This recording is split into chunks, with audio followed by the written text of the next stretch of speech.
100 కోట్లకి ఎన్ని సున్నాలు లెక్కపెట్టడానికే మనకి కాస్త సమయం పడుతుంది. అలాంటిది ఇన్ని 100 కోట్లు అతని ఏడాది జీతమంటే ఎవరైనా నోరెళ్లబెట్టాల్సిందే.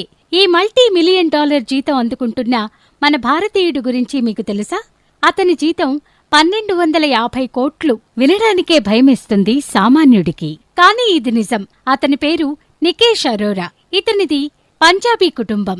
తండ్రి ఆర్మీలో పనిచేసేవాడు. నికేష్ అరోరా ఫిబ్రవరి 9, 1969లో జన్మించాడు. 1989లో వారణాసిలోని బనారస్ హిందూ యూనివర్సిటీ నుంచి ఎలక్ట్రికల్ ఇంజనీరింగ్ చేసి ఆ పైన అమెరికాలోని బోస్టన్ కాలేజీలో ఎంఎస్ ఫైనాన్స్ చేశాడు. ఆ తర్వాత గూగుల్లో కొంతకాలం పనిచేసి ఆ అనుభవంతోనే పాలో ఆల్టో నెట్వర్క్ సంస్థలో జాయిన్ అయి దాన్ని సమర్థవంతంగా నడిపిస్తున్నాడు. అత్యధిక జీతాలు అందుకుంటున్న భారతీయులలో ఇతను ఒకడు. ఇతని వ్యక్తిగత జీవితం గురించి చెప్పాలంటే కిరణ్ అనే అమ్మాయిని మొదటి వివాహం చేసుకున్నాడు. అయితే ఆ బంధం విడాకులతో ముగిసింది.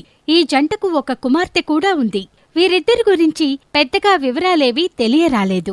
గూగుల్ కార్యకలాపాల కోసం తరచుగా భారతదేశాన్ని సందర్శించేవాడు నికేష్.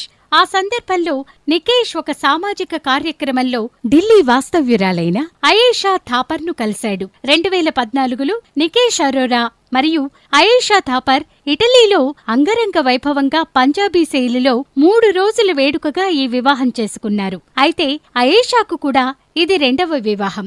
ఈ జంట 2015లో ఒక మగబిడ్డకు జన్మనిచ్చారు. అతని పేరు కియాన్. 100 కోట్ల జీతం తీసుకుంటున్న ఈ సీఈఓ ఎందరికో స్ఫూర్తిగా నిలిచాడు.